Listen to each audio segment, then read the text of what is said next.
सहनाववतो सह नौ भुनक्तो सह वीर्यङ्करवावहै तेजस्विनावधीतमस्तु मा विद्विषावहै। ॐ शान्ति शान्ति शान्ति।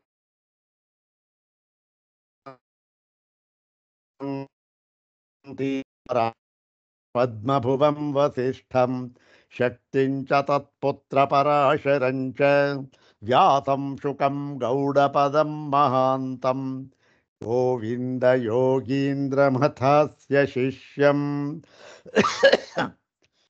श्रीशङ्कराचार्यमथस्य पद्मपादं च हस्तामलकं च शिष्यम् तं तोटकं वार्तिककारमन्यान् अस्मद्गुरून् सन्ततमानतोऽस्मि।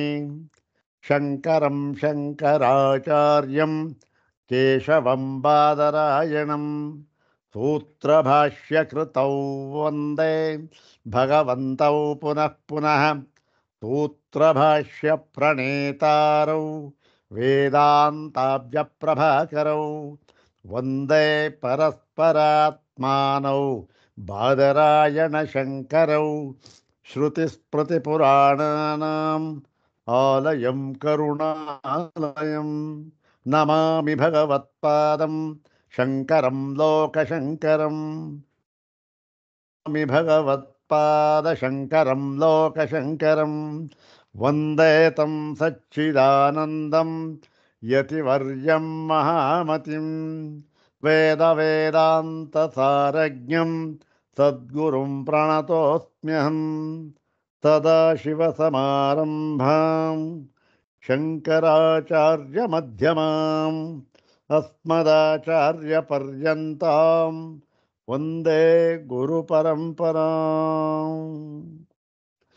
ॐ नमो ब्रह्मादिभ्यो ब्रह्मविद्यासम्प्रदायकर्तृभ्यो वंशर्षिभ्यो नमो महद्भ्यो नमो गुरुभ्यः। सर्वोपप्लवरहितः प्रज्ञानघनः प्रत्यगर्थो ब्रह्मैवाहमस्मि ब्रह्मैवाहमस्मि। अधीहि भगवो ब्रह्म श्रीमच्छंकर भगवत पूज्यपाद महासद्गुरुभ्यो नमः। श्री श्री सच्चिदानंदेन्द्र सरस्वती सद्गुरुभ्यो नमः। यो ब्रह्माणं विदधाति पूर्वं यो वै वेदांश्च प्रहिणोति तस्मै तन्मदेवमात्मबुद्धिप्रकाशं मुमुक्षुर्वै शरणमहं प्रपद्ये। ओम शांति शांति शांति। अग्रे उपस्थितेभ्यः भवद्भ्यः सर्वेभ्यो जिज्ञासुभ्यः हार्दं स्वागतं व्याहरामि। श्री श्री सच्चिदानंदेन्द्र सरस्वती स्वामिपादानां कर्तृकत्वेन प्रसिद्धाय माण्डूक्य रहस्य विवृत्तिः नाम देवभाषायाः कृतौ इदानीं तुरीये अलात शांति प्रकरणे नवतितमी कारिका तद्भाष्यभागः विवृत्तिभागश्च सर्वमेतत् इदानीं विचार्यते। अग्रे तावत् श्री श्री स्वामिचरणानां प्रशस्तिश्लोकमेकं पठित्वा तान् शिरसा प्रणम्य प्रकृतां नवतितमीं कारिकां तद्भाष्यभागं तद्विवृत्तिभागं च यथामति विचारयामः।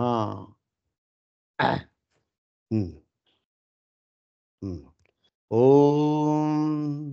कषायरहितं काषायवासं स्वरूपनिष्ठं परिपूर्णबोधं वन्दे निशं सच्चिदानन्दरूपं सरस्वतीम् इन्द्रसमानतेजम्। ॐ कषायरहितं काषायवासं ಸ್ವರೂಪನಿಷ್ಠಂ ಪರಿಪೂರ್ಣಬೋಧಂ ವಂದೇ ನಿಶಂ ಸಚ್ಚಿದಾನಂದರೂಪಂ ಸರಸ್ವತೀಂ ಇಂದ್ರಸಮಾನತೇಜಂ. ಈ ಶ್ಲೋಕ ಹೇಳ್ಕೊಳ್ಳುವಾಗ ನನಗೊಂದು ವಿಷಯ ಜ್ಞಾಪಕಕ್ಕೆ ಬಂತು. ನಾವು ಏನು ಹೇಳ್ಕೊಳ್ತಾ ಇದ್ದೀವಿ?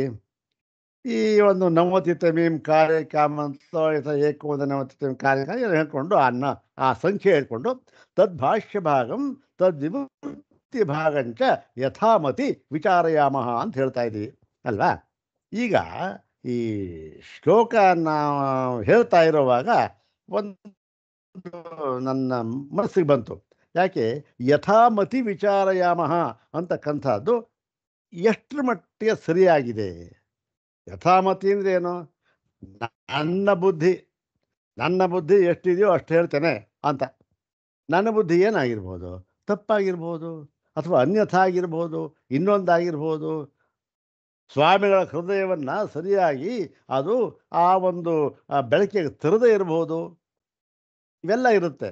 ಆದ್ದರಿಂದ ಈ ಯಥಾಮತಿ ವಿಚಾರಯಾಮಃ ಅಂತ ಅನ್ನೋದನ್ನು ಸ್ವಲ್ಪ ಬದಲಾವಣೆ ಮಾಡಿಕೊಂಡು ನನಗೆ ಈ ಶ್ಲೋಕ ಹೇಳುವಾಗ ಜ್ಞಾಪಕ ಬಂತದ್ದು. ಯಥಾನುಗ್ರಹಂ ವಿಚಾರಯಾಮಃ ಅಂತ ಹೇಳಿದ್ರೆ ಹೇಗೆ ಅಂತ. ಯಥಾನುಗ್ರಹಂ ಅಂದರೆ ಆ ಒಂದು ಇದಕ್ಕೆ ಯಾರು ಕರ್ತರು? ಸ್ವಾಮಿಪಾದರು. ಯಥಾನುಗ್ರಹಂ ಅಂತನೇನು? ಆ ಸ್ವಾಮಿಪಾದರು ಹೇಗೆ ಅನುಗ್ರಹ ಮಾಡ್ತಾರೋ ಹಾಗೆ ನಾವು ವಿಚಾರಯಾಮಃ, ಈಗ ನಾವು ವಿಚಾರ ಮಾಡೋಣ ಅಂತ. ನಮಗೆ ಚೆನ್ನಾಗಿ ಅನುಗ್ರಹ ಮಾಡಿದ್ರೆ ಈ ಒಂದು ಎಕ್ಸ್ಪ್ರೆಷನ್ ವಿವರಣೆ ಅಂತಕ್ಕಂಥದ್ದು ಚೆನ್ನಾಗಿ ಬರುತ್ತೆ. ಅನುಗ್ರಹ ಸರಿಯಾಗಿ ಆಗದೆ ಹೋಗ್ಬಿಟ್ರೆ ಸರಿಯಾಗಿ ಬರೋದಿಲ್ಲ. ಆದ್ದರಿಂದ ಯಥಾಮತಿ ಅಂತ ಅನ್ನೋದಕ್ಕಿಂತ ಈ ಯಥಾನುಗ್ರಹಂ ವಿಚಾರಯಾಮಃ ಅಂತ ಹೇಳಿ ಆಮೇಲಿಂದ ಅವರ ಅನುಗ್ರಹವನ್ನು ಬೇಡಿ, ಸ್ವಾಮಿ ನಮ್ಮ ಪೂರ್ಣವಾದ ಅನುಗ್ರಹ ಮಾಡಿ.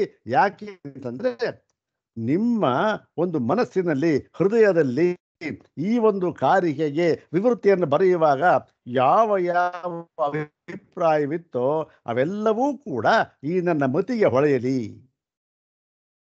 ಅಂತಕ್ಕಂಥ ಒಂದು ವಿಚಾರ ಬರುತ್ತೆ. ಯಥಾನುಗ್ರಹಂ ವಿಚಾರಯಾಮಃ. ಭಾಷ್ಯ ಪಾಠ ಮಾಡುವಾಗ, ಭಾಷ್ಯ ವಿಚಾರ ಮಾಡುವಾಗ ಯಥಾನುಗ್ರಹಂ ಅಂತನೇನು? ಅಲ್ಲಿ ಶಂಕರ ಭಗವತ್ಪಾದರ ಅನುಗ್ರಹ ಎಷ್ಟರ ಮಟ್ಟಿಗೆ ಆ ಭಗವತ್ಪಾದರ ಅನುಗ್ರಹ ಮಾಡ್ತಾರೋ ಅಷ್ಟರ ಮಟ್ಟಿಗೆ ನಾನು ಹೇಳ್ತಾ ಇದ್ದೇನೆ, ಅಷ್ಟು ನಂದೇನಿಲ್ಲ, ಮುಗಿದೋಯ್ತು. ಆದ್ದರಿಂದ ಇನ್ಮೇಲೆ ಯಥಾಮತಿ ವಿಚಾರಯಾಮಃ ಬಿಟ್ಬಿಡೋಣ, ಯಥಾನುಗ್ರಹಂ ವಿಚಾರಯಾಮಃ ಅಂತ ಮಾಡ್ಕೊಂಡ್ಬಿಡೋಣ. ಇರಲಿ, ಇನ್ನೊಂದು ಸರಿ ಆ ಶ್ಲೋಕ ಹೇಳ್ಕೊಳ್ಳೋಣ. ಓಂ ಕಷಾಯರಹಿತಂ ಕಾಷಾಯವಾಸಂ ಸ್ವರೂಪನಿಷ್ಠಂ ಪರಿಪೂರ್ಣಬೋಧಂ ವಂದೇ ನಿಶಂ ಸಚ್ಚಿದಾನಂದರೂಪಂ ಸರಸ್ವತೀಂ ಇಂದ್ರಸಮಾನತೇಜಂ. ಅಥ ಶ್ರೀ ಸಚ್ಚಿದಾನಂದೇಂದ್ರ ಸರಸ್ವತಿ ಸ್ವಾಮಿಪಾದೈರ್ವಿರಚಿತಾಯಾಂ ಮಾಂಡೂಕ್ಯ ರಹಸ್ಯ ವಿವೃತೌ ಚತುರ್ಥಂ ಅಲಾತಶಾಂತಿ ಪ್ರಕರಣಂ ತತ್ರ ನವತಿತಮೀ ಕಾರಿಕಾ. ಇದು ಈ ಕಾರಿಕೆಯನ್ನು ಹೋದ ವಾರ ಬಹುಶಃ ಹೇಳಿ ಅದರ ಇದು ಆಗಿತ್ತು ಅಂತ ಕಾಣುತ್ತೆ. ಸ್ವಲ್ಪ ಜ್ಞಾಪಕ ಇಲ್ಲ, ನಾನು ಗುರ್ತಾಕೊಂಡಿದ್ದು ಹಿಂದಕ್ಕೆ ಗುರ್ತಾಕೊಂಡ್ಬಿಟ್ಟಿದ್ದೀನಿ ನಾನು. ಅದರಿಂದ ನೋಡೋಣ, ಪರವಾಗಿ ಇನ್ನೊಂದು ಸರಿ ಮಾಡೋಣ, ಏನು ತೊಂದರೆ ಇಲ್ಲ. ಯಾಕೆಂದರೆ ಎಷ್ಟು ಚೆನ್ನಾಗಿ ನಮ್ಮ ಮನಸ್ಸಿಗೆ ಈಗ ನಾವು ವಿಚಾರ ಮಾಡ್ತಿದ್ದೇವಲ್ಲ, ಈ 4-5 ಈ ಕಾರಿಕೆಗಳು ಅದು ಹೋಗುತ್ತೋ, ನಮ್ಮ ಮನಸ್ಸಿಗೆ ಹೋಗುತ್ತೋ, ಅಷ್ಟು ಚೆನ್ನಾಗಿ ತತ್ವ ನಮಗೆ ಅರ್ಥವಾಗುತ್ತೆ. 90ನೇ ಕಾರಿಕೆ. ಓಂ ಹೇ ಯಜ್ಞೇಯಾಪ್ಯಪಾಕ್ಯಾನಿ ವಿಜ್ಞೇಯಾನ್ ಯಗ್ರಯಾಣತಃ ತೇಷಾಮನ್ಯತ್ರ ವಿಜ್ಞೇಯಾತ್ ಉಪಲಂಭಾಸ್ತ್ರಿಷು ಸ್ಮೃತಃ.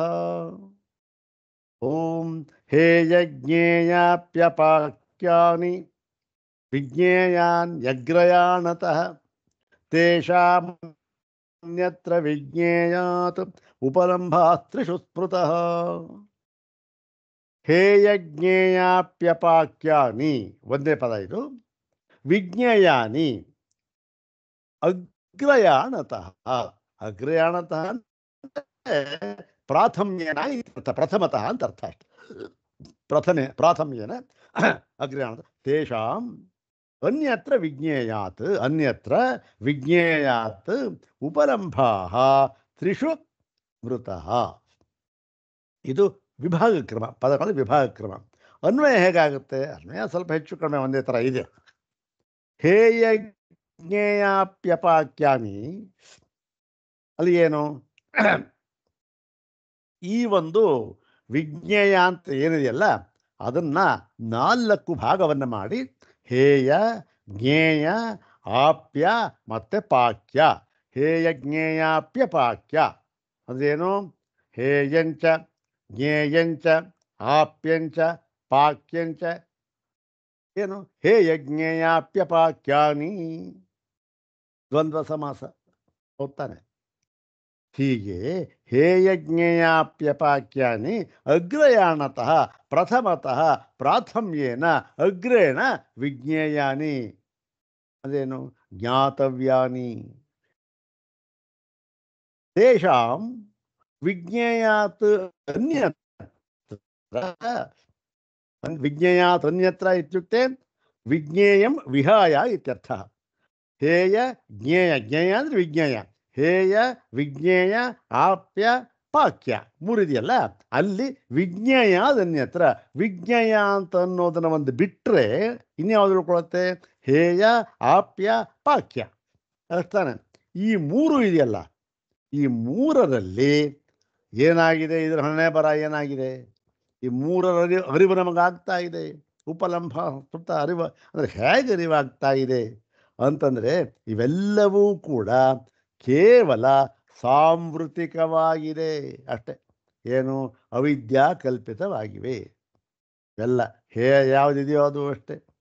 ಜ್ಞೇಯ ಬಿಟ್ಬಿಡೋಣ, ಆಪ್ಯ ಪಾಕ್ಯ ಇವು 3 ಕೂಡ ಏನು ಎಲ್ಲ ಅವಿದ್ಯಾ ಕಲ್ಪಿತವಾಗಿದೆ. ಹಿಂದೆ ಹೇಳಿದ್ರ ತಾತ್ಪರ್ಯಭೂತವಾಗಿ ಹೇಳಿರತಕ್ಕಂತಹ ಒಂದು ಕಾರಿಕೆ ಇದು. ಇದು ಹಿಂದಿನ ಕಾರಿಕೆ ಇದೆಯಲ್ಲ, 3-4 ಕಾರಿಕೆ, ಅದಕ್ಕೆ ಸಂಬಂಧಪಟ್ಟ ಕಾರಿಕೆ. ಅಂದ್ರೇನು? ಹೇಯ, ಜ್ಞೇಯ, ಆಪ್ಯ, ಪಾಕ್ಯ ಇವುಗಳನ್ನು ಪ್ರಥಮವಾಗಿ ಅಂದರೆ ಮೊಟ್ಟ ಮೊದಲಿಗೆ ಪೂರ್ಣವಾಗಿ ಸಂಪೂರ್ಣವಾಗಿ ಏನು ಅದರ ಒಂದು ಸ್ವರೂಪ ಏನಿದೆ ಅದನ್ನು ಪೂರ್ಣವಾಗಿ ತಿಳಿದುಕೊಳ್ಬೇಕು. ಅದರಲ್ಲಿ ಈ ಜ್ಞೇಯ ಅಂತ ಇದೆಯಲ್ಲ, ವಿಜ್ಞೇಯ, ಅದನ್ನು ಹೊರತುಪಡಿಸಿ ಮಿಕ್ಕ 3 ಇದೆಯಲ್ಲ, ಹೇಯ, ಆಪ್ಯ, ಪಾಕ್ಯ, ಅದರಲ್ಲಿ ಈ ಅರಿವು ನಮಗೇನಾಗ್ತಾ ಇದೆ ಎಲ್ಲವೂ ಕೂಡ ಹೇಯಕ್ಕೆ ಸಂಬಂಧಪಟ್ಟ ಅರಿವು, ಆಪ್ಯಕ್ಕೆ ಸಂಬಂಧಪಟ್ಟ ಅರಿವು, ಪಾಕ್ಯಕ್ಕೆ ಸಂಬಂಧಪಟ್ಟ ಅರಿವು, ಇವೆಲ್ಲ ಏನಾಗಿದೆ? ಅವಿದ್ಯಾ ಕಲ್ಪಿತವಾಗಿದೆ ಅಂತ ಹೇಳಿ ಈ ಒಂದು ಕಾರಿಕೆಯ ಅರ್ಥ ತಾತ್ಪರ್ಯಭೂತವಾದ ಒಂದು ಕಾರಿಕೆ. ನೋಡೋಣ, ಇದರ ಭಾಷ್ಯ ಭಾಗವನ್ನು ನೋಡೋಣ. ಇದಕ್ಕೆ ಒಂದು ಸಂಬಂಧ ಭಾಷ್ಯ ಇದೆ, ಅದನ್ನು ಮೊದಲು ಹೇಳ್ಕೋಬಹುದು, ಈಗಲೇ ಈಗ ಹೇಳ್ಕೊಂಡು ತೊಂದರೆ ಇಲ್ಲ, ಏನು ಅದು ವಿವೃತ್ತಿಗೆ ಸರಿ ಹೋಗುತ್ತೆ. 349ನೇ ಭಾಷ್ಯ ಭಾಗ. ಲೌಕಿಕಾದೀನಾಂ ಕ್ರಮೇಣ ಜ್ಞೇಯತ್ವೇನ ನಿರ್ದೇಶಾತ್ ಅಸ್ತಿತ್ವಾಶಂಕ ಪರಮಾರ್ಥತೋ ಮಾ ಭೂತ್ ಇತ್ಯಾಹ. ಹಿಂದಿನ ಕಾರಿಕೆಯಲ್ಲಿ ಏನು ಹೇಳಿದ್ರು ನೋಡಿ? ಜ್ಞಾನೇ ಚ ತ್ರಿವಿಧೇ ಜ್ಞೇಯೇ ಕ್ರಮೇಣ ವಿದಿತೆ ಸ್ವಯಂ ಅಂತ ಹೇಳಿದ್ರು. ಜ್ಞಾನೇ ಮತ್ತು ತ್ರಿವಿಧೇ ಜ್ಞೇಯ, ಜ್ಞಾನ ಮತ್ತು 3 ವಿಧವಾದ ಜ್ಞೇಯ, ಇವುಗಳನ್ನು ಏನು ಕ್ರಮವಾಗಿ ನಾವು ತಿಳಿದುಕೊಂಡದ್ದೇ ಆದರೆ ಅಂತ ಹೇಳಿದ್ರು. ಅಂದರೆ ಏನು? ಈ 3 ಹೇಯ ಮತ್ತು 3 ವಿಧವಾದ ಜ್ಞೇಯ ಇವುಗಳನ್ನು ತಿಳಿದುಕೊಂಡಿದ್ದೇ ಆದರೆ ಅಂತ ಹೇಳಿದ್ರು. ಆವಾಗ ಏನಾಗುತ್ತೆ? ತಿಳಿದು ನಮಗೆ ಸ್ವರೂಪ ಅರ್ಥವಾಗುತ್ತೆ ಅಂತ ಇದೆ. ಅಂದರೆ ಏನಾಯಿತು? ಅಲ್ಲಿಗೆ ಲೌಕಿಕಾದೀನಾಂ ಅಂದರೆ ಏನು? ಲೌಕಿಕ ಅಂದರೆ ಲೌಕಿಕ, ಶುದ್ಧ ಲೌಕಿಕ ಮತ್ತು ಲೋಕೋತ್ತರ. ಯಾವುದದು? ಜಾಗೃತ್ತು, ಸ್ವಪ್ನ, ಸುಷುಪ್ತಿ. ಹೀಗೆ ಈ ಲೌಕಿಕಾದೀನಾಂ ಅಂದ್ರೇನು? ಜಾಗೃತ್, ಸ್ವಪ್ನ, ಸುಷುಪ್ತಾದೀನಾಂ ಇತ್ಯರ್ಥ. ಇದನ್ನ ಕ್ರಮೇಣ, ಕ್ರಮದಿಂದ ಅಂದ್ರೆ ಏನು? ಈ ಕ್ರಮ ಯಾತು ಕೇಳಿದ್ರು ಅಂತ ಅನ್ನೋದೆಲ್ಲ ಹಿಂದೆ ಹೇಳಿದ್ದಾರೆ ಆಚಾರ್ಯರು, ಅದನ್ನು ಸ್ವಾಮಿ ಪಾದರು ಕೂಡ ಹೇಳಿದ್ದಾರೆ. ಕ್ರಮೇಣ ಒಂದಾದ ಮೇಲೆ ಒಂದಂತೆ. ಯಾಕೆ? ಜಾಗೃತ ಅತ್ಯಂತ ಸ್ಥೂಲವಾಗಿರ್ತಕ್ಕಂಥದ್ದು ನಮಗೆ ಮೊದಲಿಗೆ ಕಂಡು ಬರ್ತಕ್ಕಂಥದ್ದು, ಸ್ವಪ್ನ ಅಂತಕ್ಕಂಥದ್ದು ಅದಕ್ಕಿಂತ ಸ್ಥೂಲವಾಗಿರ್ತಕ್ಕಂಥದ್ದು, ಮತ್ತು ಸ್ವಪ್ನಕ್ಕೂ ಮತ್ತು ಜಾಗೃತಿಗೂ ಯಾವ ವಿಶೇಷವೂ ಇಲ್ಲ.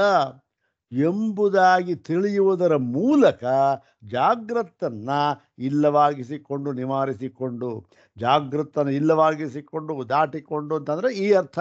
ಅಂದ್ರೇನು ಅಂದರೆ ಈ ಒಂದು ಜ್ಞಾನದಿಂದ ಅದರ ಒಂದು ಸ್ವರೂಪವನ್ನು ತಿಳಿದು ಅಯ್ಯಯ್ಯೋ ಇದು ಸಾಂವೃತಿಕ, ಇದು ಅವಿದ್ಯಾ ಕಲ್ಪಿತ ಅಂತ ಹೇಳಿ ಇದೇನಿದು, ಇದು ಕೇವಲ ಉಪಾಧಿಭೂತವಾದದ್ದು, ಉಪಾಧಿಯಿಂದ ತೋರ್ತಾ ಇರತಕ್ಕಂಥದ್ದು ಅಷ್ಟೇ, ಪರಮಾರ್ಥವಾಗಿ ಅಲ್ಲ ಎಂಬುದಾಗಿ ಪ್ರವಿಲಯವನ್ನು ಮಾಡಿಕೊಂಡು ಎಲ್ಲಿ ಸ್ವಪ್ನದಲ್ಲಿ ಹೀಗೆ ಕ್ರಮೇಣ ಒಂದಾದ್ಮೇಲೆ ಒಂದು, ಆಮೇಲೆ ಸ್ವಪ್ನ ಆಮೇಲೆ ತುರ್ಯ ಅಂತ ಹೇಳಿದ್ದಾರಲ್ಲ.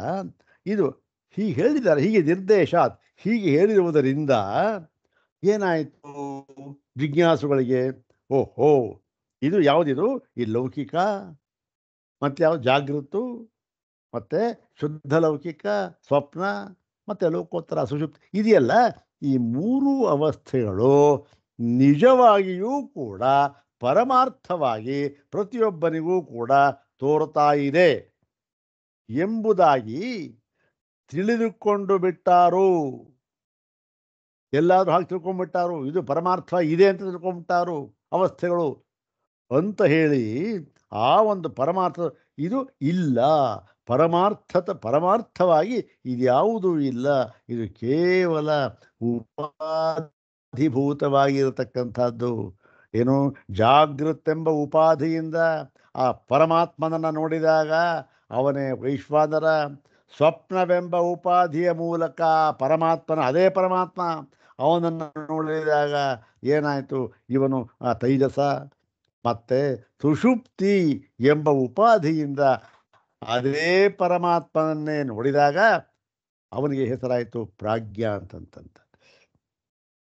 ಒಬ್ಬ ಇದ್ದಾನೆ, ಪಂಚೆ ದಟ್ಟಿ ಉಟ್ಕೊಂಡಿದ್ದಾನೆ, ಮನೆಯಲ್ಲಿದ್ದಾನೆ, ನೋಡ್ತಾರೆ, ಅಯ್ಯ ಏನಾಗುತ್ತೆ ಅವನು ನೋಡಿದ್ರೆ, ಓಹೋ ಇವನು ಗೃಹಸ್ಥ ಅಂತಾರೆ. ಅದೇ ಬಂದ ಅವನು 10:30 ಆಯಿತು, 10 ಗಂಟೆ ಆಯಿತು, ಇದ್ರ ಕಾಲದ ಮಾತು 10:30ಗೆ ಆಫೀಸ್ ಶುರುವಾಗ್ತಾ ಇತ್ತು, ಒಳ್ಳೆ ಬಂದ, ಸೂಟು ಬೂಟು ಹಾಕ್ಕೊಂಡ, ಟೈ ಕಟ್ಕೊಂಡ, ಬಂದ ಆಫೀಸಿಗೆ ಬಂದ, ಅವನೇ ಮನುಷ್ಯ. ಏನಂತಾರೆ, ಆಫೀಸ್ಗೆ ಹೋದ, ಬಂದ, ಎಲ್ಲರೂ ನಮಸ್ಕಾರ ಹೊಡಿತಾರೆ, ಏಕಪ್ಪ ನಮ್ಮ ಸಾಹೇಬರು ಬಂದರು, ಅಲ್ಲಿ ಗೃಹಸ್ಥನಾಗಿದ್ದ ಇಲ್ಲಿ ಸಾಹೇಬ ಆಗ್ಬಿಟ್ಟ ಹೌದಾನೆ. ಇನ್ನೊಂದು ಕಡೆ ಇನ್ನೊಂದು ವೇಷ ಧರಿಸ್ತಾ ಅದಾದ ಹೀಗೆ ಎಲ್ಲ ಉಪಾಧಿಯಿಂದ ಇದು ಪರಮಾರ್ಥವಲ್ಲ ಅಂತ ಹೇಳಿ ಏನು ಈ ಅಸ್ತಿತ್ವಾಶಂಕ ಮಾ ಭೂತ್, ನಿಜವಾಗಿಯೂ ಕೂಡ ಈ ಅವಸ್ಥೆಗಳು ಇವೆ ಎಂಬತಕ್ಕಂಥ ತಿಳುವಳಿಕೆ ಬರದೇ ಇರಲಿ ಎಂಬುದಕ್ಕಾಗಿ ಈ ಒಂದು ಕಾರಿಕೆಯನ್ನು ಭಗವಾನ್ ಗೌಡಪಾದರು ಹೇಳಿರುತ್ತಾರೆ ಅಂತ. ಇದನ್ನು ಹೇಳಿದವರು ಯಾರು? ಭಗವಾನ್ ಶಂಕರರು. ಮತ್ತು 350ನೇ ಭಾಷ್ಯವಾಗ ನೋಡೋಣ, ಅದರ ವಿವರ ಇದು ಸಂಬಂಧ ಆಯಿತು. ವಿವರ ಹೇಯಾನಿ ಚ ಲೌಕಿಕಾದೀನಿ ತ್ರೀಣಿ, ಇಲ್ಲೇ ಹಾಕ್ಬಿಟ್ಟು ಜಾಗರಿತ ಸ್ವಪ್ನ ಸುಷುಪ್ತಾನಿ ಆತ್ಮನಿ ಅಸತ್ವೇನ ರಜ್ವಾಂ ಸರ್ಪವತ್ ಹಾತವ್ಯಾನಿ ಇತ್ಯರ್ಥ. ಇಲ್ಲಿ ಕಾರಿಕೆಯಲ್ಲಿ ಹೇಳಿದ್ರು ಹೇಯ ಜ್ಞೇಯ ಆಪ್ಯ ಪಾಕ್ಯ ಅಂತ ಹೇಳಿದ್ರಲ್ಲ. ಹೇಯ ಅಂದ್ರೆ ಏನು? ಹೇಯ ಅಂದ್ರೆ ಬಿಡಬೇಕಾದಂಥದ್ದು, ಹೌದ್ ತಾನೆ? ತ್ಯಾಗ ಅಂತಕ್ಕಂಥದ್ದು. ಏನನ್ನು ತ್ಯಾಗ ಏನನ್ನು ಬಿಡಬೇಕು ಅಂದರೆ ಅದನ್ನು ಹೇಳ್ತಾ ಇದ್ದಾರೆ. ಹೇಯಾನಿಚ ಲೌಕಿಕಾದೀನಿ, ಈ ಲೌಕಿಕಾದೀನಿ ಅಂದರೆ ಲೌಕಿಕ, ಶುದ್ಧ ಲೌಕಿಕ, ಲೋಕೋತ್ತರ, ಜಾಗೃತ, ಸ್ವಪ್ನ, ಸುಷುಪ್ತಿ, ಇದು ಆತ್ಮನಲ್ಲಿ ಅಂದರೆ ಪರಮಾರ್ಥವಾದ ಪರಮಾತ್ಮನಲ್ಲಿ ಏನಾಗಿದೆ? ಇದು ಅಸತ್ವೇನ ಅಂದ್ರೇನು? ನಿಜವಾಗಿ ಇಲ್ಲ, ಕೇವಲ ತೋರ್ತಾ ಇದೆ. ಉಪಾಧಿಯಿಂದ ಹಳದಿ ಕನ್ನಡಕ ಹಾಕೊಂಬಿಟ್ಟ, ಎಲ್ಲ ಹಳದಿಗೆ ತೋರ್ಬಿಡ್ತಾ ಅಷ್ಟೇ. ಹಾಗೆ ಕೇವಲ ಉಪಾಧಿಯಿಂದ, ಉಪಾಧಿ ಏನು? ಜಾಗೃತೋಪಾಧಿ, ಸ್ವಪ್ನೋಪಾಧಿ, ಸುಷುಪ್ತ್ಯುಪಾಧಿ. ಈ ಮೂಲಕ ನೋಡಿದಾಗ ಏನಾಗುತ್ತೆ? ಹೌದು, ಈ ಮೂಲಕ ನೋಡಿದಾಗ ಇವೆಲ್ಲ ಏನಾಗುತ್ತೆ? ಇವು ಅಸತ್ವೇನ, ಇದು ಸತ್ವ ನಿಜವಾಗಿ ಇಲ್ಲ ಅಂತ ಗೊತ್ತಾಗುತ್ತೆ. ಆ ಇಲ್ಲ ಅಂತ ಗೊತ್ತಾದ ಮೇಲೆ ಏನು ಮಾಡಬೇಕು? ಇದನ್ನ ಹಾತವ್ಯಾನಿ, ಇದನ್ನ ಬಿಡಬೇಕು. ಹೇಗೆ ಬಿಡಬೇಕು ಅಂತಂದ್ರೆ ರಜ್ವಾಂ ಸರ್ಪವತ್, ಹಾವು ಅಂತ ಜ್ಞಾನ ಮಾಡ್ಕೊಂಡ್ಬಿಟ್ಟ, ಹೆದರ್ಕೊಂಡಿದ್ದ, ಏನೂ ಆಗಿದ್ದ, ಎಲ್ಲ ಆಗಿತ್ತು. ಆದರೆ ಆ ಒಂದು ಹಗ್ಗದ ಜ್ಞಾನ ಆಯ್ತು ಅವನಿಗೆ. ಹಗ್ಗದ ಜ್ಞಾನ ಆಯಿತು ಅಂತಂದ್ರೆ ಒಂದೇ, ಹಗ್ಗದ ಜ್ಞಾನ ಆಗಲಿಲ್ಲ, ಆ ಒಂದು ಸರ್ಪದ ಪರಮಾರ್ಥ ಜ್ಞಾನ ಆಯಿತು. ಸರ್ಪ ತೋರ್ತಾ ಇತ್ತು, ತೋರ್ತಾ ಇದ್ದಿದ್ದು ಯಾವುದರಿಂದ? ಅಜ್ಞಾನದ ವಶದಿಂದ ತೋರ್ತಾ ಇತ್ತು. ಅಜ್ಞಾನ ಹೋಯಿತು, ಆ ಸರ್ಪದ ಪರಮಾರ್ಥ ಸ್ವರೂಪಾರ್ಥ ಏನದು? ಅಯ್ಯಯ್ಯೋ ಇದು ರಜ್ಜು ಅಂತ ತಿಳ್ಕೊಂಡ. ರಜ್ಜು ಅಂತ ತಿಳ್ಕೊಂಡು ಏನು ಮಾಡ್ದ? ಆ ಸರ್ಪಜ್ಞಾನವನ್ನು ಬಿಟ್ಟಾಕ್ದ. ಸರ್ಪಜ್ಞಾನ ಹೋಯ್ತು, ಎಲ್ಲ ಹೆದರಿಕೆಯನ್ನು ಹೋಯ್ತು, ಅದರಿಂದ ಆಗಿದ್ದ ಪರಿಣಾಮವೂ ಎಲ್ಲ ಹೊಟ್ಟೋಯ್ತು. ಇದನ್ನು ಬಿಡಬೇಕು ಅಂತ ಹೇಳಿದ್ರು. ಹಾತವ್ಯ ಜ್ಞೇಯಂಚ, ಇದು ಹೇಯ ಆಯಿತು.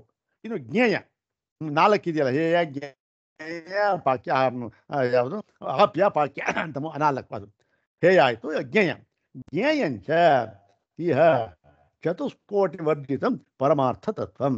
ಇನ್ನು ಬಿಡಬೇಕಾದದ್ದಾಯ್ತು. ಇನ್ನು ಹಿಡಿಬೇಕಾದದ್ದು ಯಾವುದು? ಗ್ರಹಿಸಬೇಕಾದದ್ದು ಯಾವುದು? ಅದನ್ನು ಹೇಳಿ. ಬಿಟ್ಟಿದ್ದಾಯ್ತಪ್ಪ, ಇವಾಗ ಗ್ರಹಿಸಬೇಕಾದದ್ದು ಯಾವುದು ಅಂದರೆ, ಇದು ತಿಳ್ಕೊಳ್ಬೇಕಾದದ್ದು ಯಾವುದು ಅಂತಂದರೆ ಚತುಷ್ಕೋಟಿ ವರ್ಜಿತಂ, 4 ಕೋಟಿಗಳಿಂದ ವರ್ಜಿತವಾಗಿರ್ತಕ್ಕಂತಹ, 4 ಕೋಟಿಗಳ ಸಂಬಂಧವಿಲ್ಲದಂಥ ಯಾವುದದು? ಹಿಂದೆ ಕಾರ್ಯಕ್ರಮ ಹೇಳಿದ್ರು, ಅಸ್ತಿ ನಾಸ್ತಿ, ಅಸ್ತಿ ನಾಸ್ತಿ, ನಾಸ್ತಿ ನಾಸ್ತಿ ಅಂತಕ್ಕಂಥದ್ದು ಪರಮಾತ್ಮ ಇರತಕ್ಕಂಥ 4 ಕೋಟಿಗಳು, ಚತುಷ್ಕೋಟಿ ಅಂದರೆ ವ್ಯೂಹಗಳು ಪರೆ ಮಾಡ್ಕೊಂಡ್ಬಿಟ್ಟಿವೆ, ಕಟ್ಟಾಕ್ತಿವೆ. ಈ ಒಂದು ಯಾವ ಕೋಟಿಯೂ ಇಲ್ಲದಂಥ ಆ ಒಂದು ಪರಮಾರ್ಥ ಇದೆಯಲ್ಲ, ಪರಮಾರ್ಥ ತತ್ವ, ಅದು ಜ್ಞೇಯಂ. ಆ ಪರಮಾರ್ಥ ತತ್ವ ಜ್ಞೇಯ. ಹೇಯ ಆಯಿತು, ಬಿಡದು ಯಾವುದು ಅಂತ ಆಯಿತು. ಇವಾಗ ಜ್ಞೇಯ ಯಾವುದು? ತಿಳ್ಕೊಳ್ಬೇಕಾದದ್ದು, ಗ್ರಹಿಸಬೇಕಾದದ್ದು ಈ ಪರಮಾರ್ಥ ತತ್ವ. ಎಂಥ ಪರಮಾರ್ಥ ತತ್ವ ಅದು ಅಂದರೆ ಚತುಷ್ಕೋಟಿ ವರ್ಜಿತಂ ಪರಮಾರ್ಥ ತತ್ವಂ. ಅದನ್ನ ಜ್ಞೇಯಂ, ಚತುಷ್ಕೋಟಿ ವರ್ಜಿತ. ಅದೇ ಹಿಂದೆ ಹೇಳಿತ್ತಲ್ಲ ಕಾರಿಕೆ ಅದು. ಮತ್ತು ಆಪ್ಯಾನಿ ಏನಾಯಿತು? ಹೇಯ ಆಯಿತು, ಜ್ಞೇಯ ಆಯಿತು. ಈಗ ಆಪ್ಯಾನಿ ಅಂದರೆ ಪಡೆಯಲ್ಪಡತಕ್ಕಂಥದ್ದು, ಹೊಂದಲ್ಪಡತಕ್ಕಂಥದ್ದು ಅಂತ. ಆಪ್ತವ್ಯಾನಿ, ಏನನ್ನು ಹೊಂದಲ್ಪಡಬೇಕು, ನಾವು ಅದನ್ನು ಇಟ್ಕೊಳ್ಬೇಕು, ನಾವು ಅನುಸರಿಸಬೇಕು. ಯಾವುದನ್ನು ಅನುಸರಿಸಬೇಕು, ಯಾವುದನ್ನು ಇಟ್ಕೊಳ್ಬೇಕು, ಯಾವುದನ್ನು ಪಡ್ಕೊಳ್ಬೇಕು ನಾವು ಅಂದರೆ ತ್ಯಕ್ತ ಬಾಹ್ಯೈಷಣ ತ್ರಯೇಣ ಭಿಕ್ಷುಣ ಪಾಂಡಿತ್ಯ ಬಾಲ್ಯ ಮೌನಾಖ್ಯಾನಿ ಸಾಧನಾನಿ.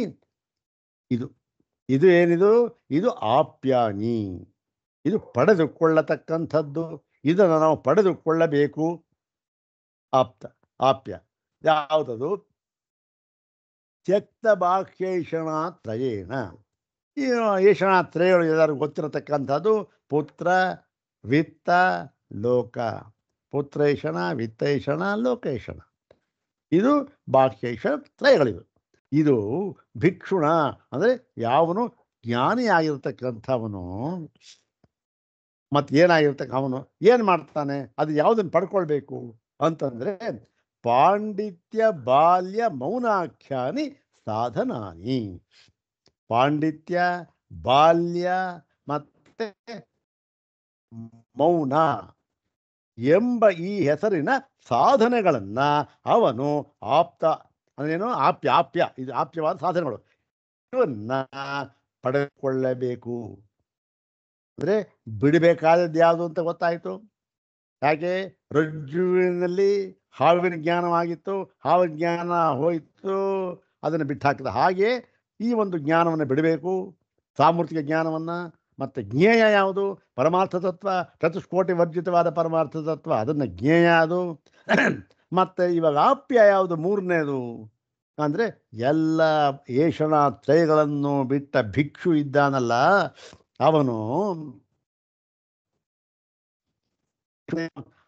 ಯಾವುದನ್ನು ಪಡೆಯಲು ಅನುಭವಿಸಲು ಇಚ್ಛಿಸ್ತಾ ಇದ್ದಾನೋ ಅವನು. ಹೌದು ತಾನೆ? ಅವನು ಯಾರವನು? ಅವನೇ ಜಿಜ್ಞಾಸು, ಅವನೇ ಮುಮುಕ್ಷು. ಅವನು ಏನು ಮಾಡಬೇಕು? ಅವನು ಏನು ಪಡ್ಕೊಳ್ಬೇಕು? ಅವನಿಗೆ ಯಾವುದು ಆಪ್ಯವಾಗಿದೆ ಅಂತ ಹೇಳಿದ್ರೆ ಪಾಂಡಿತ್ಯ, ಬಾಲ್ಯ, ಮೌನ.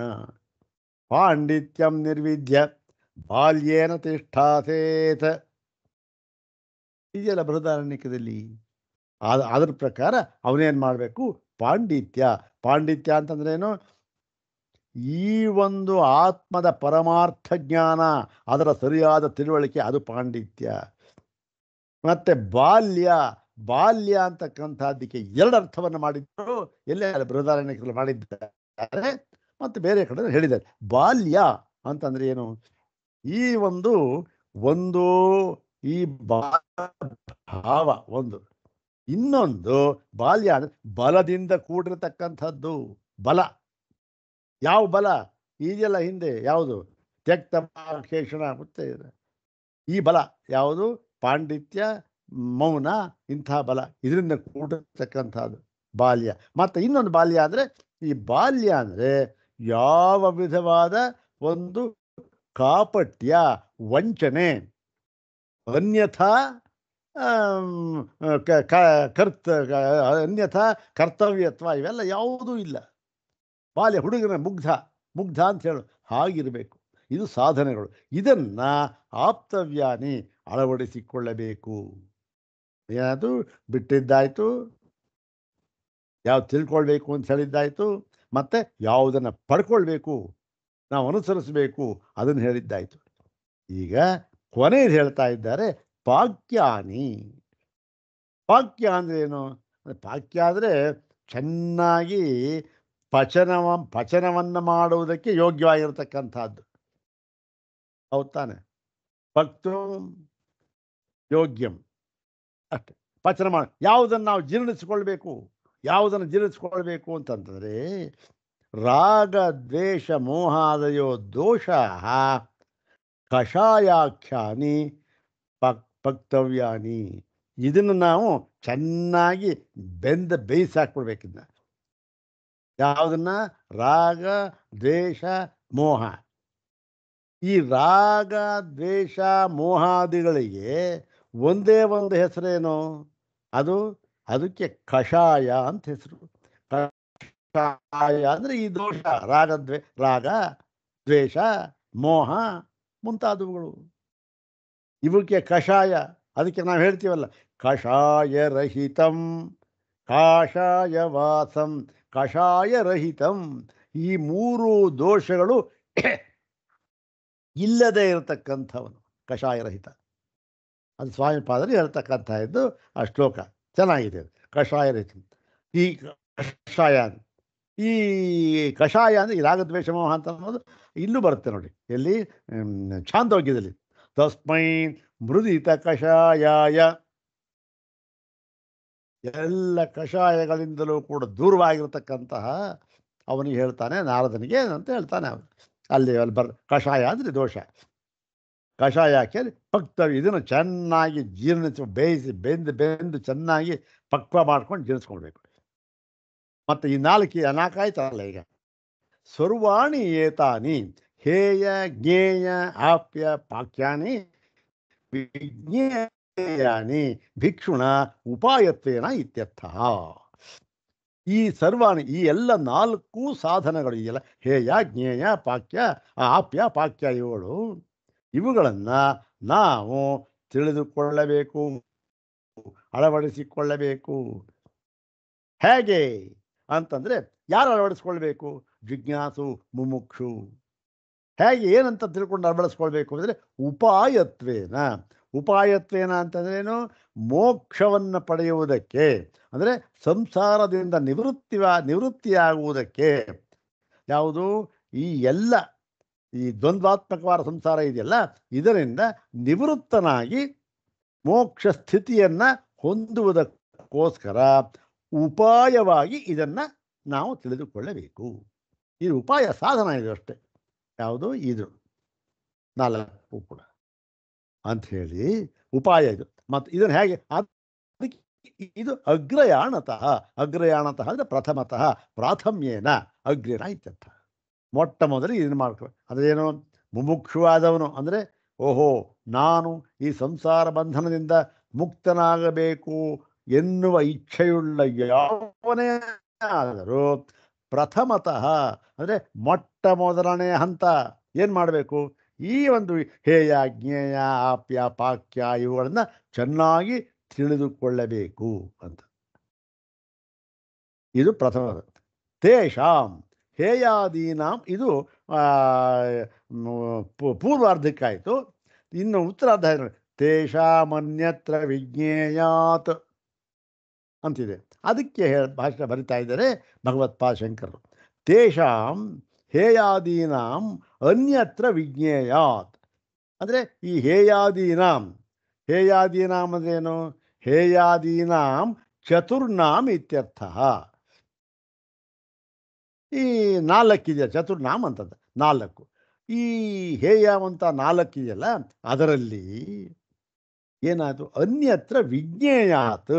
ಈ ಜ್ಞೇಯ ಅಂತ ಇದೆಯಲ್ಲ, ಹೇಯ ಜ್ಞೇಯ ಆಪ್ಯ ಪಾಕ್ಯ ಅದರ ಜ್ಞೇಯ ಅಂತ ಇದೆಯಲ್ಲ, ಜ್ಞೇಯವನ್ನು ಹೊರತುಪಡಿಸಿ ಅನ್ಯತ್ರ ಜ್ಞೇಯಕ್ಕಿಂತ ಬೇರೆಯಾಗಿ ಏನು? ಪರಮಾರ್ಥ ಸತ್ಯಂ ವಿಜ್ಞೇಯಂ ಬ್ರಹ್ಮ ಏಕಂ ವರ್ಜಯಿತ್ವ. ಜ್ಞೇಯ ಯಾವುದು? ಪರಮಾರ್ಥ ಸತ್ಯವಾಗಿರತಕ್ಕಂಥ ಏಕಮೇವಾದ್ವಿತೀಯವಾದ ಬ್ರಹ್ಮ, ಅದು ಜ್ಞೇಯ. ಅದನ್ನು ಬಿಟ್ಟು, ಆ ನಾಲ್ಕರಲ್ಲಿ ಒಂದನ್ನು ಬಿಟ್ಟು ಇನ್ಯಾವುದು? ಉಪಲಂಬನಂ. ಇನ್ನು ಮೂರಿದೆಯಲ್ಲ, ಆ ಮೂರರ ಅರಿವು ನಮಗಾಗ್ತಾ ಇದೆಯಲ್ಲ, ಅದು ಏನು? ಏನು ಅಂದರೆ ಉಪಲಂಬ, ಅವಿದ್ಯಾ ಕಲ್ಪನಾ ಮಾತ್ರಂ. ಅವೆಲ್ಲವೂ ಇರ್ತಕ್ಕಂಥದ್ದು ಕೇವಲ ಉಪಲಂಬ. ಅಂದರೆ ಅದು ಅವಿದ್ಯಾ ಕಲ್ಪನ, ಅವಿದ್ಯಾ ಕಲ್ಪಿತ ಅಂದ್ರೆ ಒಂದೇ. ಗೌಡಪಾದರ ಒಂದು ಪದಗಳಲ್ಲಿ ಹೇಳೋದಾದರೆ ಸಾಂವೃತಿಕ. ಹೌದಾನೆ? ಹೀಗೆ ಅವಿದ್ಯಾ ಕಲ್ಪನಾ ಮಾತ್ರಂ ಅಷ್ಟೇ. ಇವೆಲ್ಲ ಹೇಗೆ ಅವಿದ್ಯಾ ಕಲ್ಪನೆ? ಹೇಗೆ? ಹಗ್ಗ ಇದೆ, ಅವಿದ್ಯೆಯಿಂದ ಏನು ತಿಳ್ಕೊಂಡ? ಹಾವು ಅಂತ ತಿಳ್ಕೊಂಬಿಟ್ಟ. ಈ ಅವಿದ್ಯಾ ಕಲ್ಪನೆ ಅಂದಮೇಲೆ ಏನು ಬೇಕಾದ್ರೂ ಆಗ್ಬೋದು ಸ್ವಾಮಿ.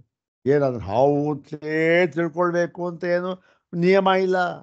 ಒಬ್ಬ ಬಂದ ಹಾವು ಅಂದ್ಕೊಂಡ, ಹೆದರ್ಕೊಂಡು ನೋಡ. ಇನ್ನೊಬ್ಬ ಬಂದ ಹೂಮಾಲೆ ಅಂದ್ಕೊಂಡ, ಇನ್ನೊಬ್ಬ ಬಂದ ನೀರಿನ ಕೋಡಿ ಅಂದ್ಕೊಂಡ, ಇನ್ನೊಬ್ಬ ಬಂದ ನೆಲದ ಬೆರುಕು ಅಂದ್ಕೊಂಡ. ಹೌದಾ? ಹೀಗೆ ಅದಕ್ಕೆ ಅವಿದ್ಯೆಗೆ ಹೀಗೆ ಅವಿದ್ಯೆ ಆಗಬೇಕು, ಹೀಗೆ ತಿಳ್ಕೊಳ್ಬೇಕು. ಭ್ರಮೆಗೆ ಅವಿದ್ಯಾ ಭ್ರಮೆಗೆ ಇಂಥದ್ದೇ ಆಗಬೇಕು ಅಂತ ಒಂದು ನಿಯಮ ಇದೆಯಾ? ಏನೂ ಇಲ್ಲ. ಆದ್ದರಿಂದ ಇದು ಅವಿದ್ಯಾ ಕಲ್ಪನಾ ಮಾತ್ರ, ಅಂದರೆ ಭ್ರಮ ಮಾತ್ರ. ಹೇಯ ಹೇಯ ಆಪ್ಯ ಪಾಕ್ಯೇಶು ತ್ರಿಷ್ವಪಿ. ಹೇಯ ಆಪ್ಯ ಪಾಕ್ಯ ಜ್ಞೇಯ ಬಿಟ್ರಲ್ಲ, ಯಾಕೆ? ಅದು ಪರಮಾರ್ಥ ಬ್ರಹ್ಮ. ಅದನ್ನು ತ್ರಿಷ್ವಪಿ ಸ್ಮೃತಃ ಬ್ರಹ್ಮವಿದ್. ಇದರ ಒಂದು ಸ್ವರೂಪವನ್ನು ಚೆನ್ನಾಗಿ ತಿಳಿದುಕೊಳ್ಳಬೇಕು ಈ ಬ್ರಹ್ಮವಿದನಾದವರು. ನ ಪರಮಾರ್ಥ ಸತ್ಯತ ತ್ರಯಾಣಾಂ ಇತ್ಯರ್ಥ. ಸ್ವರೂಪ ತಿಳ್ಕೊಳ್ಬೇಕು ಅಂದ್ರೇನು ಅರ್ಥ? ಅಂದರೆ ನ ಪರಮಾರ್ಥ ಸತ್ಯತ, ಇದು ಯಾವುದೂ ಕೂಡ ಪರಮಾರ್ಥವಾಗಿ ಸತ್ಯವಲ್ಲ. ಈ ಮೂರೂ ಕೂಡ ಹೇಯ ಆಪ್ಯ ಪಾಕ್ಯ ಅಂತ ಯಾವುದನ್ನು ಹೇಳಿದ್ದರೋ ಅವು ಯಾವುದೂ ಕೂಡ ಪರಮಾರ್ಥ ಸತ್ಯವಲ್ಲ ಎಂಬುದಾಗಿ ಈ ಮುಮುಕ್ಷುವಾದವನು ಇದನ್ನು ಮೊಟ್ಟ ಮೊದಲನೆಯ ಮೆಟ್ಟಲಾಗಿ ಇದನ್ನು ತಿಳಿದುಕೊಳ್ಳಬೇಕು ಅಂತ ಹೇಳಿದರು. ಈಗ ವಿವೃತ್ತಿ ಭಾಗವನ್ನು ಹೇಳ್ತಾ ಇದ್ದಾರೆ. ವಿವೃತ್ತಿ ಭಾಗದಲ್ಲಿ ಇದು ಇವತ್ತು ಮುಗಿಸೋಣ ಅಂತಿದೆ, ನೋಡೋಣ, ಆಗೋದಿಲ್ಲ. ಇಲ್ಲಿ ಏನಿಲ್ಲ, ಈ ಒಂದು ಭಾಷ್ಯ ಭಾಗ ಇದೆಯಲ್ಲ, ಅದನ್ನೇ ಅದೇ ಪದಗಳನ್ನು ಕೆಲವು ಹಾಗಾಗಿ ಇಟ್ಬಿಟ್ಟಿದ್ದಾರೆ ಸ್ವಾಮಿಪಾದರು. ಅದು ಹಿಂದೆ ನಾವು ವಿಚಾರ ಮಾಡಿದ್ವಲ್ಲ. ಈ ಶಾಂಕರ ಭಾಷ್ಯ ಅಂತ ಅನ್ನೋದು ಅತ್ಯಂತ ಸರಳವಾಗಿರತಕ್ಕಂಥದ್ದು.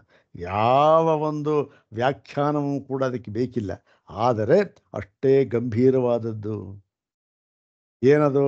ಅದನ್ನು ಸರಿಯಾಗಿ ಗುರುಮುಖೇನೇ ಆಗಬೇಕು, ಬೇರೆ ಇನ್ನೇನು ಮಾರ್ಗವೇ ಇಲ್ಲ. ಅಂದರೆ ತಿಳಿದರೆ ಮಾತ್ರ ಏನಾಗುತ್ತೆ, ಅದು ಸರಿಯಾಗಿ ಗೊತ್ತಾಗತ್ತೆ. ಆದ್ದರಿಂದ ಏನಾಗಬೇಕು, ಈ ಒಂದು ಭಾಷ್ಯ ಏನಿದೆ ಸರಳವಾದ ಭಾಷ್ಯ, ಆದರೂ ಕೂಡ ಅದನ್ನು ನಾವು ಯಥಾರ್ಥವಾಗಿ ತಿಳಿಯಬೇಕಾದರೆ ಅದಕ್ಕೊಂದು ವ್ಯಾಖ್ಯಾನ ಅಂತಕ್ಕಂಥದ್ದು ಬೇಕು. ಅದನ್ನು ಈ ಸ್ವಾಮಿಪಾದರು ಆ ಕಾರ್ಯವನ್ನು ಮಾಡಿದ್ದಾರೆ. ಬೇಕಾಷ್ಟು ಜನ ಮಾಡಿದ್ದಾರೆ, ಇಲ್ಲ ಅಂತಲ್ಲ. ಎಲ್ಲ ಬೇಕಾದಷ್ಟು ವ್ಯಾಖ್ಯಾನಕ್ಕೆ ಎಷ್ಟು ಶಾಂಕರ ಭಾಷ್ಯಕ್ಕೆ ಎಷ್ಟು ವ್ಯಾಖ್ಯಾನ, ನೂರಾರು ವ್ಯಾಖ್ಯಾನ ಇದೆ. ನೋಡೋಣ ಇವಾಗ. ಜ್ಞಾನಾಂಗೋಪದೇಶ ಅಂದರೆ ಜ್ಞಾನಕ್ಕೆ ಅಂಗವಾಗಿ ಏನು? ಜ್ಞಾನವನ್ನು ಯಾವ ಜ್ಞಾನ ಇದು? ಈ ಜ್ಞೇಯ ಅಂತ ಏನು ಹೇಳಿದ್ರು ಇಲ್ಲಿ, ಹೇಯ ಜ್ಞೇಯ ಆಪ್ಯ ಪಾಕ್ಯ ಅಂತ, ಆ ಜ್ಞೇಯ ಇದೆಯಲ್ಲ ಅವನ್ನ ತಿಳಿದುಕೊಳ್ಳುವುದಕ್ಕೆ ಬೇಕಾದ ಜ್ಞಾನ. ಅದಕ್ಕೆ ಏನು ಅಂಗ ಅಂದರೆ ಸಾಧನವಾಗಿ ಏನನ್ನು ಮಾಡಬೇಕು ನಾವು ಎಂಬತಕ್ಕಂಥದ್ದನ್ನು ಹೇಳ್ತಾ ಇದ್ದಾರೆ. ಈ ಭಾಗದಲ್ಲಿ ಭಗವಾನ್ ಶಂಕರರು ಗೌಡಪಾದರು ಹೇಳಿದ್ದಾರೆ, ಅದನ್ನು ಶಂಕರ್ ಹೇಳಿ ಅದನ್ನು ನಾನು ಈಗ ವಿವರಿಸಿ ನಿಮಗೆ ಹೇಳುತ್ತಿದ್ದೇನೆ ಅಂತ ಪ್ರತಿಜ್ಞೆ ಮಾಡಿ ಸ್ವಾಮಿಪಾದರವರು ಶುರು ಮಾಡಿದ್ದಾರೆ. ಏನು ಇದನ್ನು ಓದ್ರೂ ಸಾಕು, ಏಕೆಂದರೆ ವಿವರಣೆ ಆಗಿದೆ. ತ್ರಿವಿಧೇ ಜ್ಞೇಯೇ ಕ್ರಮೇಣ ವಿದಿತೆ, ಅದೇ 89 ಕಾರಿಕೆ ಇದೆಯಲ್ಲ, ಜ್ಞಾನೇ ಚತುರ್ವಿಧೇ ಜ್ಞೇಯ, ಅದನ್ನು ಇತಿ ಲೌಕಿಕಾದೀನಾಂ ಕ್ರಮೇಣ ಜ್ಞೇಯತ್ವೇನ ನಿರ್ದೇಶಾತ್ ಪರಮಾರ್ಥ ಅಸ್ತಿತ್ವ ಆಶಂಕ ಅಥವಾ ಅಪರಮಾರ್ಥ ಅಸ್ತಿತ್ವ ಶಂಕ ಮಾ ಭೂತ್ ಇತಿ ಆಹ. ಇದರಲ್ಲಿ ಇರೋದೇ ಪದನ ಹಾಗೆ ಹಾಕ್ಬಿಟ್ಟಿದ್ದಾರೆ. ಹೇಯ ಜ್ಞೇಯ ಆಪ್ಯ ವಾಕ್ಯಾನಿ ಹೇಯಾನಿ ಲೌಕಿಕಾದೀನಿ ತ್ರೀಣಿ ಜಾಗರಿತ ಸ್ವಪ್ನ ಸುಷುಪ್ತಾನಿ ಆತ್ಮನಿ ಅಸತ್ವೇನ ರಜ್ವಾಂ ಸರ್ಪವತ್ ಪ್ರವಿಲಯನೇನ ಹಾತವ್ಯಾನಿ ಇತ್ಯರ್ಥ. ಇದನ್ನೇ ಭಾಷೆಯಲ್ಲಿ ಹೇಳಿದ್ರು. ಇದರ ವಿವರ ಏನಿದೆ ತಮಗೆ ಓದಿದ್ರೆ ಗೊತ್ತಾಗುತ್ತೆ. ಇದರ ವಿವರ ಏನು ಬೇಕಿಲ್ಲ. ಕ್ರಮೇಣ ವಿದಿತೆ ಇತ್ಯತ್ರಾಪಿ ನ ನಿರ್ಭರ.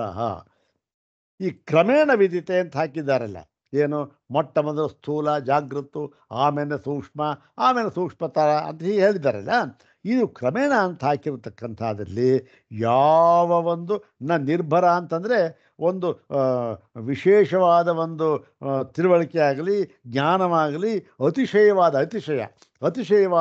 ಒಂದು ವಿಷಯವಾಗಲಿ ಇಲ್ಲ. ಇದು ಏನಾದ್ರು ಸುಮ್ಮನೆ ಆ ಸ್ಥೂಲ ಯಾಕೆ, ನಮಗೆ ಎರಡೂ ಇದೆ. ಅಲ್ಲಿ ಯಾವುದಿದೆ? ಪದಾರ್ಥವೂ ಇದೆ, ಅರಿವೂ ಇದೆ. ಹೌದು ತಾನೆ? ತವಸ್ತು ಸೋಪಲಂಭ ನೋಡಿ, ಎಷ್ಟು ಈ ಸೂತ್ರೂಪವಾಗಿ ಹೇಳ್ಬಿಟ್ಟಿದ್ದಾರೆ ಭಗವಾನ್ ಗೌಡಪಾದರು. ಜಾಗೃತಿ ಸವಸ್ತು ಸೋಪಲಂಭ ಎರಡೂ ಇದೆ, ಆದ್ದರಿಂದ ಅತ್ಯಂತ ಸ್ಥೂಲ. ಮತ್ತೆ ಅದಾದ್ಮೇಲೆ ಇದೇನು, ಅದಕ್ಕಿಂತ ಸೂಕ್ಷ್ಮತರವಾದದ್ದು ಇಲ್ಲಿ ಅವಸ್ತು ಸೋಪಲಂಭ. ವಸ್ತು ಇಲ್ಲ, ಅದರ ಅರಿವು ಮಾತ್ರ ಇದೆ. ಆದರೆ ಮೂರನೇದು ಇನ್ನೂ ಸೂಕ್ಷ್ಮ, ಅದು ಏನು? ಅವಸ್ತು ಅನುಪಲಂಭ, ವಸ್ತುವೂ ಇಲ್ಲ, ಅರಿವೂ ಇಲ್ಲ. ಹೀಗೆ ಇದು ಇದರಿಂದ ಏನು, ಈ ಒಂದು ಕಾರಣದಿಂದ ಅದನ್ನು ಕ್ರಮೇಣ ಅಂತ ಹೇಳಿದ್ದಾರೆ ಅಷ್ಟೇ ಹೊರತು ಇದರ ಅತಿಶಯ ಏನೂ ಇಲ್ಲ, ನಿರ್ಭರ ಏನೂ ಇಲ್ಲ. ತತ್ರೈವ ಸ್ಥಾನೇ ಚಿದ್ವ್ಯಾಪ್ತತ್ವೇನ ಚಿದಾಭಾಸ್ಯತ್ವೇನ ಚ ಚಿದ್ರೂಪಾತ್ಮನೋ ಅವ್ಯತಿರಿಕ್ತಂ ಇದಂ ಸ್ಥಾನಂ ಇತಿ ನಿಶ್ಚಯೇನಾಪಿ ಸೂಕ್ಷ್ಮದೃಶಾಂ ತತ್ತದ್ಧಾನೇನ ಹೇಗೆ ಬಿಡಿಸ್ಕೊಳ್ಬೇಕಿದನ್ನ? ತತ್ ಹಾನೇನ ಇತ್ಯರ್ಥ. ಹಾನೇನ ಅಂತ ಸಂಧಿಚ್ಛೇದ ಮಾಡ್ಕೊಳ್ಬೇಕು, ಸಂಧಿ ವಿಗ್ರಹವನ್ನು ಮಾಡ್ಕೋಬೇಕು. ತತ್ ಹಾನೇನ ಅದನ್ನು ಬಿಡುವುದರಿಂದ ತತ್ತದ್ಧಾನೇನ ತುರೀಯ ತತ್ವ ನಿರ್ಧಾರಣ ಸಂಭವ. ಅಂದ್ರೇನು? ಆ ಜಾಗೃತನ ತಿಳ್ಕೊಂಡ, ಅದರ ಸ್ವರೂಪವನ್ನು ಸ್ವಪ್ನದಲ್ಲಿ ಪ್ರವಿಲಯ ಮಾಡ್ಕೊಂಡ್ಬಿಟ್ಟ, ಅದರ ಸ್ವರೂಪವನ್ನು ತಿಳ್ಕೊಂಡ, ಇದು ವಿತಥ ಅಂತ ಹೇಳ್ಕೊಂಡ್ಬಿಟ್ಟು ಏನು ಮಾಡ್ದ? ಸುಷುಪ್ತಿಯಲ್ಲಿ ಮಾಡ್ದ. ಆಮೇಲೆ ನೋಡ್ದ, ಈ ಮೂರು ಕೂಡ ಉಪಾಧಿಭೂತವಾದಂತಹದ್ದು, ಇದು ಯಾವುದೂ ಪರಮಾರ್ಥ ಸತ್ಯವಲ್ಲ ಅಂತ ತಿಳ್ಕೊಂಡ, ಎಲ್ಲವನ್ನು ವಿಲಯ ಮಾಡ್ಕೊಂಡ್ಬಿಟ್ಟ. ಹೀಗೆ ಅರ್ಥ ಇದು. ಮಾಡ್ಕೊಂಬಿಟ್ಟು ಏನು ಮಾಡ್ದ? ಆ ತುರೀಯ ತತ್ವ ಇದೆಯಲ್ಲ ಅದನ್ನು ತಿಳ್ಕೊಳ್ತಾನೆ. ಯಾತಕ್ಕೆ? ತುರೀಯ ತತ್ವ ಅವಗಮೆ ಅದನ್ನು. ಮತ್ತು ವೈಶ್ವಾನರಸ್ಯ ಹಿ ಜಾಗರಿತೋಪಹಿತಸ್ಯ ಜಾಗರಿತ ಪ್ರವಿಲಯೇನ ತುರೀಯತ್ವ ಅವಗಮೇ ಸತಿ ಸ್ಥಾನಾಂತರ ಕಲ್ಪನ ಅನುಪಪತ್ತೇ ತದಭಾವ ನಿರ್ಧಾರಣಾರ್ಥಂ ನ ಯತ್ನಾಂತರಂ ಅಪೇಕ್ಷತೆ. ಹೀಗೆ ಈ ವೈಶ್ವಾನರ ಇದ್ದಾನೆ, ಅವನೇನು ಜಾಗೃತ್ತು ಎಂಬ ಉಪಾಧಿಯಿಂದ ಕೂಡಿದ ಪರಮಾತ್ಮನೇ ಅವನು, ಇನ್ನೇನಿಲ್ಲ ಅವನು. ಅವನು ಯಾರು? ವೈಶ್ವಾನರ. ಇದನ್ನ ಜಾಗೃತ ಉಪಹಿತ, ಜಾಗೃತೆಂಬ ಉಪಾಧಿಯಿಂದ ಉಪಹಿತನಾಗಿರತಕ್ಕಂಥವನು. ಅವನು ಏನಾಗಿದೆ? ಅವನು ಜಾಗೃತನ ಪ್ರವಿಲಯ ಮಾಡಿಕೊಂಡು ಅಂತ ಹೇಳಿದ್ರಲ್ಲ, ಸ್ವಪ್ನ ಮತ್ತು ಜಾಗೃತ್ತು ಇವೆರಡಕ್ಕೂ ಕೂಡ ಯಾವ ಭೇದವೂ ಇಲ್ಲ. ಎರಡು ಲೋಟದಲ್ಲೂ ಕೂಡ ಒಂದು ಪದಾರ್ಥ ಇಟ್ಟಿದ್ದಾರೆ. ಏನದು? ಎರಡೂ ಕೂಡ ಹಾಲು. ಒಂದು ಹಾಲು ಒಂದು ಮಜ್ಜಿಗೆ ಅಂತ ಇಲ್ಲ, ಎರಡೂ ಕೂಡ ಹಾಲು. ಆದ್ದರಿಂದ ಏನಾಯಿತು? ಎರಡು ಒಂದು ಇದರಲ್ಲೂ ಅದರಲ್ಲೂ ಸೇರ್ಕೊಂಡ್ಬಿಡ್ತು. ಎರಡನ್ನೂ ತಿಳ್ಕೊಳ್ಬೇಕನ್ನೋ ಅವಶ್ಯಕ ಒಂದಾಯಿತು. ಹಾಲು ಮಜ್ಜಿಗೆ ಆಗಿದ್ದರೆ ಬೆರೆಸೋಕ್ಕಾಗ್ತಿರಲಿಲ್ಲ. ಎರಡೂ ಹಾಲಾದ್ರಿಂದ ಬೆರೆಸ್ಬಿಟ್ಟ, ಒಂದಾಗೋಯ್ತು, ಕುಡಿದ್ಬಿಟ್ಟ. ಹೀಗೆ ಎರಡು ಒಂದೇ, ಅದು ಜಾಗ್ರತೆ ಬೆರೆಸ್ಕೊಂಡ್ಬಿಟ್ಟ. ಒಂದು ಇದು ಪ್ರವಿಲಯ ಅಂತ ಅರ್ಥ. ಈ ಪ್ರವಿಲಯ ಅಂತ ಅನ್ನೋದನ್ನು ಇನ್ನೂ ಕೂಡ ವಿಸ್ತಾರವಾಗಿ ಬಹಳ ಮನಸ್ಸಿಗೆ ನಾಟುವಂತೆ ಆ ಪಂಚಕೋಶ ಪ್ರಕ್ರಿಯೆ ಬರುತ್ತಲ್ಲ, ಇಲ್ಲಿ ಆ ತೈತ್ತಿರೀಯದಲ್ಲಿ ಈಗ ಶುರುವಾಗುತ್ತದು. ಇನ್ನು ಶುರುವಾಗುತ್ತೆ ಅಂದರೆ ಏನು ಸ್ವಲ್ಪ ಇದಾದ್ಮೇಲೆ ಶುರುವಾಗುತ್ತೆ. ಅದರಲ್ಲಿ ಬಹಳ ಚೆನ್ನಾಗಿ ಹೇಳಿದ್ದಾರೆ. ಏನು ಪ್ರವಿಲಯ ಅಂತಂದರೆ, ಅನ್ನಮಯಾತ್ಮನನ್ನು ಪ್ರಾಣಮಯಾತ್ಮನಲ್ಲಿ ಪ್ರವಿಲಯ ಮಾಡಿಕೊಳ್ಳಬೇಕು, ಅವ್ರು ದಾಟಿಕೊಂಡು ಹೋಗಬೇಕು. ಏನು ದಾಟ್ಕೊಂಡು ಹೋಗೋದು? ದಾಟ್ಕೊಂಡು ಹೋಗ್ಬೇಕೇನು ಲಾಂಗ್ ಜಂಪ್ ಎಷ್ಟು ಸಾಮರ್ಥ್ಯ ಇದೆ? ಅದೆಲ್ಲ ದಾಟ್ಕೊಂಡು ಹೋಗೋದು ಅಂತ ಏನು ಉಪಸಂಕ್ರಮಣ, ಅದು ಉಪಸಂಕ್ರಮಣ ಶ್ರುತಿ ಅಂತ ಇದೆಯಲ್ಲ. ಉಪಸಂಕ್ರಮಣ ಅಂತಂದ್ರೆ ಏನು ಅಂತ ಅನ್ನೋದನ್ನು ಚೆನ್ನಾಗಿ ಹೇಳಿದಾರಲ್ಲಿ. ಆ ಬಂದಾಗ ಹೇಳೋಣ. ಇಲ್ಲಿ ಇಷ್ಟು ಮಾತ್ರ, ಅಂದರೆ ಜ್ಞಾನದಿಂದ ಪ್ರವಿಲಯ ಮಾಡಿಕೊಂಡು ಅಷ್ಟೆ. ಮಾಡಿಕೊಂಡಾಗ ಏನಾಗುತ್ತೆ? ಸ್ಥಾನಾಂತರ ಕಲ್ಪನ ಅನುಪಪತ್ತೆ. ಅಂದರೆ ಬೇರೆಯ ಇನ್ನೊಂದು ಸ್ಥಾನ ಯಾವುದು? ಆ ತುರಿಯಕ್ಕಿಂತ ಬೇರೆಯಾಗಿ ಇನ್ನೊಂದು ಸ್ಥಾನ ಇದೆ ಎಂಬುದಾಗಿ, ತುರಿಯಕ್ಕಿಂತ ಬೇರೆಯದಾಗಿ ಯಾವ ಸ್ಥಾನವೂ ಕೂಡ ಇಲ್ಲವೇ ಇಲ್ಲ ಎಂಬುದಾಗಿ ತದಭಾವ ನಿರ್ಧಾರಣಾರ್ಥಂ ಎಂಬುದಾಗಿ ತಿಳಿದುಕೊಳ್ಳುವುದಕ್ಕೋಸ್ಕರ ಯತ್ನಾಂತರಂ ನ ಅಪೇಕ್ಷತೆ. ಅಂದರೆ ಅದಕ್ಕೇನು ಬೇರೆ ಪ್ರಯತ್ನ ಮಾಡಬೇಕಾಗಿಲ್ಲ, ಇಷ್ಟು ತಿಳ್ಕೊಂಡ್ರೆ ಸಾಕು. ಈ ಒಂದು ಅಂದರೆ ಏನಾಯಿತು ಇಲ್ಲಿ? ಒಂದು ವಿಧದಲ್ಲಿ ಈ ಅವಸ್ಥಾತ್ರಯವನ್ನು ಸರಿಯಾಗಿ ತಿಳ್ಕೊಂಡ್ಬಿಟ್ರೆ ಅಷ್ಟು ಸಾಕು. ಇನ್ನು ಯಾವ ಬೇರೆಯ ಯತ್ನಾಂತರವೂ ಕೂಡ ಬೇಕಿಲ್ಲ ಅಂತ ಹೇಳ್ತಾ ಇದ್ದಾರೆ.